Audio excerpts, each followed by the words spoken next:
오늘도 말씀과 기도로 이 자리에 오신 분들을 축복합니다. 오늘 말씀은 시편 150편입니다.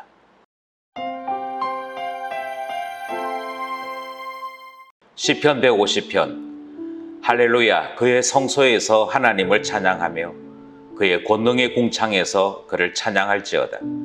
그의 능하신 행동을 찬양하며 그의 지극히 위대하심을 따라 찬양할지어다. 나팔소리로 찬양하며 비파와 수금으로 찬양할지어다. 소고치며 춤추어 찬양하며 현악과 퉁소로 찬양할지어다. 큰 소리 나는 재금으로 찬양하며 높은 소리 나는 재금으로 찬양할지어다. 호흡이 있는 자마다 여호와를 찬양할지어다. 할렐루야. 시편 150편 전체를 한번 살펴보겠습니다.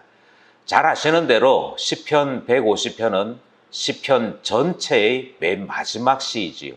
그리고 할렐루야 시편의 또한 맨 마지막 시가 됩니다. 이것은 모든 시편의 이야기들이 이 마지막 시편에서 총결되어진다, 이렇게 이해하시면 될 것 같습니다. 그러면 앞에서부터 어떤 때는 탄식이 있었고 어떤 때는 왕으로서 드리는 기도가 있었고 이스라엘 나라에 대한 기도가 있었고 여러 시편들이 존재를 해드렸습니다. 그 많은 이야기들, 그 많은 시들의 맨 마지막 시의 주제는 무엇이냐? 그것은 온 힘을 다해 호흡이 있는 모든 사람들은 하나님을 찬양해야 한다 하는 이 주제로 노래하고 있습니다. 송령이지요. 우리 하나님에 대한 영광 돌림, 우리 하나님을 힘을 다해 찬송함, 그의 지극히 위대하심을 드러냄, 이것이 시편 150편의 결론이고 모든 시편의 총결이 되어지는 주제입니다. 따라서 시편 150편은 합창가도 같고 장엄한 한편의 오케스트라 연주와도 같습니다. 여기에는 수많은 감격들이 포함되어져 있습니다. 그것이 시편 150편이 가지고 있는 특징이지요. 뿐만 아니라 이 시는 6절밖에 되지 않는 짧은 시입니다. 6절밖에 되지 않는 짧은 시인데 여기에 무려 13번 찬양하라, 찬양하라, 이 단어가 되풀이되고 있는 것을 보면 모든 인생사의 결론, 모든 경험의 결론, 모든 신분의 결론은 하나님 앞에 찬양할 수밖에 없습니다 하는 고백인 것을 쉽게 발견할 수 있는 것이죠. 이제 본문 안으로 들어가서 시편 150편을 만나보겠습니다. 시편 150편은 전체적으로 4개의 주제로 구분될 수 있습니다. 그런데 4개의 주제로 구분되지만 사실은 짧은 시이기 때문에 하나로 보는 것이 좋을 것 같습니다. 먼저 1절은 찬양 드리는 장소에 대한 설명이 등장합니다. 1절 말씀이요. 할렐루야, 그의 성소에서 하나님을 찬양하며 그의 권능의 궁창에서 그를 찬양할지어다, 이렇게 말씀하고 있죠. 지난번 시편인 149편은 성도들이란, 이스라엘이란 하나님과 함께 종말의 심판을 시행하는 자로 기록되어졌습니다. 그러니까 심판이 있었던 거죠. 바로 이 앞에 시편에서 모든 악인, 모든 것에 대한 심판이 있었고 하나님의 권능, 하나님의 존엄하심이 드러났더랬습니다. 그래서 심판이 끝났습니다. 이제 더 이상 악이나 악인이 존재하지 않게 된 것이지요. 그러면 나머지는 무엇이냐? 그것은 온전한 하나님 나라의 구현입니다. 온전한 하나님의 나라가 드러나게 된 것을 시편 150편 1절에서는 성소에서 이렇게 얘기하죠. 그러니까 지금 성도들은 어디에 가 있느냐면 성소, 거기에 있습니다. 성소란 하나님 만나는 장소이거든요. 하나님을 만나는 그곳에 있어 하나님을 찬양합니다 라고 하는 이야기가 1절 이야기입니다. 그러니 장소가 성소입니다. 그런데 그 다음 장소는 더 놀랍습니다. 그의 권능의 궁창에서, 이 궁창이란 말은 하늘이라는 뜻이거든요. 그러니까 주님의 권능이 꽉 차 있는 그 하늘에서, 우리식으로 얘기하면 우주에서 성도들이 지금 하나님의 권능이 있는 그 임재의 장소에서 지극히 높은 그 궁창에서 하나님을 찬송한다는 것은 이제 구원받은 성도들이 그 구원의 온전함을 누리게 된 그 장소에서, 하나님을 만나본 성도들이 하나님과 직접 교제가 있는 그곳에서 하나님을 찬송한다 하는 이 장소의 특별함을 소개하고 있는 것입니다. 물론 이 노래를 부를 때 이스라엘 사람들은 이 장소를 예루살렘 성전이라고 생각했던 것 같습니다. 예루살렘 성전은 눈에 보이지 않지만 하나님을 만나는 장소이고, 또 이것이 예루살렘에 있지만 그럼에도 불구하고 이미 하나님과 만나는 궁창에 있는 것으로 그렇게 표현했던, 그 정도로 이해했습니다. 하지만 우리는 그렇게 이해하지 않습니다. 시편 150편이 이야기하는 것은 하나님의 임재 안에서, 하나님께서 우리에게 주시는 구원의 놀라운 역사 안에서, 좀 더 정확하게 얘기하자면 하나님 나라 그 안에서 하나님을 찬송하게 되는 날이 있다. 하나님을 기뻐 부르게 되는 날이 있다. 그것을 우리에게 말씀하는 것이고요. 이미 하나님과의 교제가 깊어진 성도들은 이 권능의 장소에서 하나님을 늘 만나고 있음을 고백하게 되는 것이죠. 여기 있지만 거기에서, 주님 안에서 찬송하는 우리 되어야 할 것을 말씀하는 시편 150편 1절 말씀입니다. 2절 말씀은 찬양의 주제가 등장하는 말씀입니다. 그의 능하신 행동을 찬양하며 그의 지극히 위대하심을 따라 찬양할지어다. 그 찬양 드리는 이유가 뭐냐 하는 것이죠. 찬양의 주제가 무엇이냐? 시편 150편은 이 찬양의 주제를 그의 능하신 행동이라고 표현하고 있습니다. 그가 능력 있게 행하신 것, 그건 구원입니다. 하나님께서 우리의 구원을 이루실 때마다 이 세상은 뒤집어질 만한 많은 것들을 체험해야 했습니다. 하나님께서 이스라엘 백성을 구원하실 때는 열재앙이 있었지요. 하나님께서 홍해로 심판하시는 것이 있었지요. 뿐만 아니라 시내산에서 하나님께서 구름 가운데 천둥 소리와 함께 임하시고 말씀하시며 벌하시는 것도 있었지요. 하나님께서 우리에게 구원을 베푸실 때에는 그게 놀라운 역사가 있었던 걸 우린 잘 알고 있습니다. 뿐만입니까? 예수 그리스도가 우리에게 오실 때 우리에게 무슨 일이 있었는지를 잘 알고 있습니다. 그는 처녀의 몸에서 태어나는 그 놀라운 일들을 우리에게 보여주셨습니다. 뿐만 아니라 하나님의 아들이 우리를 대신하여 죽으시는 그 대속의 은혜도 일어나는 것을 보았습니다. 그때 하늘은 깜깜해졌습니다. 이 모든 것들이 다 주님께서 행하신 능하신 권능의 문제였습니다. 주님이 행하신 이 능하신 이 행동을 우리는 늘 찬송하는 것이지요. 주님께서 세상을 만드셨습니다. 주님께서 노예로 살고 있던 이스라엘 백성을 구원해 주셨습니다. 주님께서 죄의 종으로 살고 있던 우리를 구원해 주시사 새 사람 되게 해주셨습니다. 이 우주가, 이 세상이 하나님의 권능으로 말미암아 바뀌어집니다. 그것을 우리는 늘 믿고 경험하고 있으며 또한 찬송하고 있는 주제가 되는 것입니다. 이뿐 아니라 지극히 위대하심이 찬송의 주제가 되어집니다. 지극히 위대하심이란 하나님의 지존하심, 하나님의 높고 위대하심이 우리의 찬송의 주제라고 하는 것입니다. 그러니 하나님 존재 그 자체가 우리에게는 찬송의 주제가 되는 것이지요. 따라서 우리는 찬양할 것이 사실은 많이 있습니다. 하나님께서 얼마나 위대하신지 우리는 그것을 은혜라고 표현했습니다. 하나님께서 얼마나 위대하신지 하나님은 사랑이라고 표현했습니다. 그리고는 하나님 앞에 하나님의 사랑, 하나님의 은혜에 감사합니다. 하나님의 경륜에 감사합니다. 그렇게 찬송하게 되는 것이지요. 우리의 찬송은 이것입니다. 우리가 하나님 앞에 찬송해야 될 궁극적인 이유는 이것입니다. 그가 우리를 구원해 주셨고 은혜로 우리 가운데 오셨음. 시편 150편의 표현들 하자면 능하신 행동과 지극히 위대하심. 우리가 늘 찬송해야 될 주제입니다. 이제 3절로부터 5절 말씀을 살펴보려고 하는데요. 3절로부터 5절 말씀은 찬양의 방법입니다.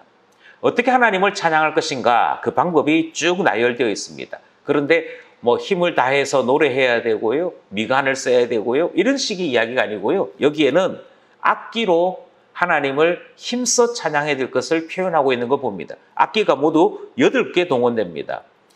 3절에서부터 5절 사이에 등장하는 악기를 보면 나팔이 등장합니다. 비파라고 하는 것이 등장하는데요. 이것은 10줄로 되어 있는 현악기라고 그렇게 고정이 되어 있습니다. 그 나팔, 비파, 그 다음 수금이라고 하는 것이 등장하지요. 수금은 생김새가 하프와 비슷하게 생겼다. 그렇게 알려져 있습니다. 그러니 여기에 악기가 벌써 3개 등장했습니다. 소고는 작은 북을 이야기합니다. 그러니까 창을 할 때 사용되어지는 그 정도 크기의 북을 이야기하는 것 같습니다. 현악, 퉁소라고 하는 것도 등장하는데 퉁소는 피리를 의미합니다. 큰 소리 나는 재금, 높은 소리 나는 재금이라고 하는 것이 등장합니다. 이것을 악기로 쭉 나열하면 8개입니다. 그런데 오케스트라 형식으로 다시 재분하면 관악기가 있습니다. 부는 악기가 있었죠. 그 다음에 현악기가 있습니다. 또 맨 마지막으로 타악기가 있습니다. 그러니 모든 악기들이 다 동원된 것인데 모든 악기들이 다 동원되었다는 말은 소리 지를 수 있는 모든 것은 다 동원을 해서 하나님을 찬송해야 된다. 그 말과 같은 것이죠. 여기서 우리는 이 8개의 악기가 의미하는 바를 이해할 수 있어야 될 것입니다.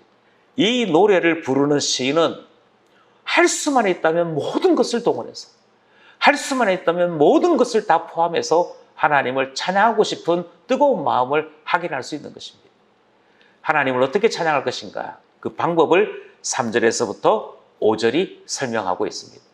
이제 마지막 6절 말씀을 살펴보겠습니다. 6절 말씀은 누가 찬양해야 될 것인가? 그 찬양의 주체를 가르치는 말씀입니다. 찬양의 주체를 6절은 호흡이 있는 자마다라고 이야기하고 있습니다. 우리 찬양합시다. 저요 이렇게 이야기할 때 아니요. 호흡을 하는 모든 것. 따라서 여기서 사람만 포함된 것이 아닙니다. 호흡이 있는 모든 것이라고 얘기할 때는 모든 생물들이 다 포함되는 것이죠. 사람이든 어떤 생물이든 우리가 해야 될 일은 하나님을 찬양하는 일입니다. 이것이 지금 시편 150편이 모든 노래를 부르고 난 다음에 우리에게 전하는 시편의 총결로서의 가르침인 것입니다. 우리가 호흡이 있는 자 아니겠습니까? 우리가 하나님의 권능의 궁창에 있는 자들이 아니겠습니까? 우리야말로 하나님의 구원과 은혜를 맛본 자들이 아니겠습니까? 그러니 여기에 등장하는 호흡이 있는 자는 우리입니다. 하나님의 나라를 이어받은 하나님 나라 안에 속해 있는 우리가 호흡이 있는 자입니다. 성경은 우리더러 호흡이 있는 너, 하나님의 구원과 은혜를 체험한 너, 하나님 찬양하자, 이 말씀을 듣는 것이지. 하나님을 힘써 찬양해야 될 것, 그를 송영해야 될 것을 가르치는 말씀 시편 150편입니다. 이제 이 말씀을 따라 묵상을 함께 하고자 합니다. 첫 번째로 우리는 시편 150편이 하나님의 놀라운 일과 그리고 그의 위대하심을 찬양하는 것에 주목합니다. 이것은 우리가 잊지 말아야 될 주제입니다. 하나님께서 그 권능으로 우리를 죄에서 구원하셨습니다. 하나님께서 그 위대하신 일로 우리를 사랑해 주셔서 우리에게로 오심. 예수 그리스도 주시고 십자가에서 나를 살려주시고 부활과 성천을 통해 여전히 우리에게 구원의 온전함을 이끌고 가시는 하나님을 우리는 늘 찬송해야 하는 것입니다. 잊어서는 안 되는 은혜, 영원히 찬송해야 될 주제가 있음을 우리는 다시 한번 생각하게 되는 것이죠.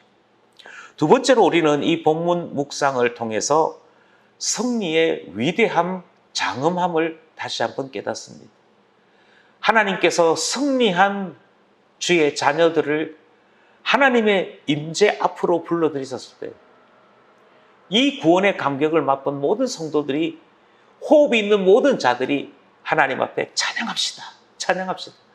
시편 150편에서 무려 13번 찬양합시다. 하나님을 찬양합시다. 이 놀라운 감격의 고백을 하는 것을 보게 되어집니다. 승리한 자만이 누리는 감격이지요.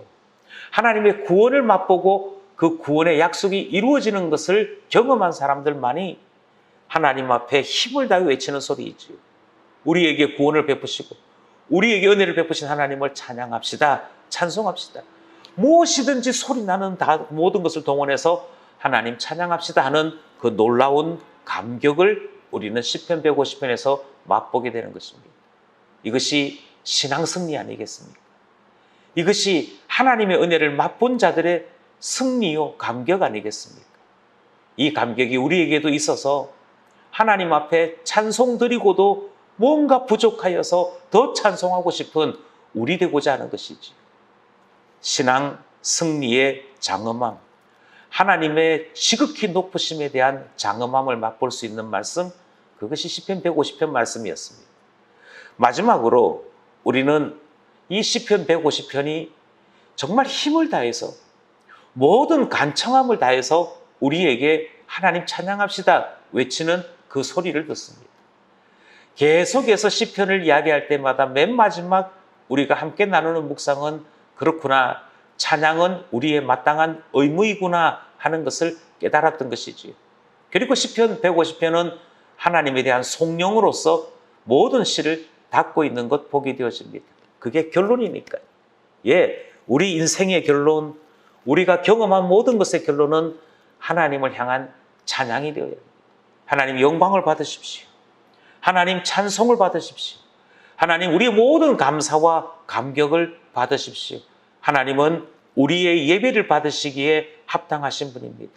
그러므로 홀로 한 분 하나님께 우리의 찬송을 드립니다. 경배를 드립니다. 그것이 마땅한 줄 알고 오늘도 하나님 앞에 예배하는 자로, 하나님의 자녀로서 영광 돌리기 원하는 자로 살아야 할 것을 깨닫는 말씀이 시편 150편 말씀이었습니다. 이제 이 말씀을 쫓아서 함께 기도하고자 합니다. 이 제목은 우리 모두가 함께 말씀을 붙잡고 기도하는 공통의 제목이고요. 이 제목 외에도 말씀을 묵상하는 가운데 여러 기도 제목들이 생겼을 줄 압니다. 함께 나누고 싶은 기도 제목 첫 번째는요, 하나님의 능하신 능력과 위대하심을 기억하는 성도 되게 해달라고 기도했으면 좋겠습니다.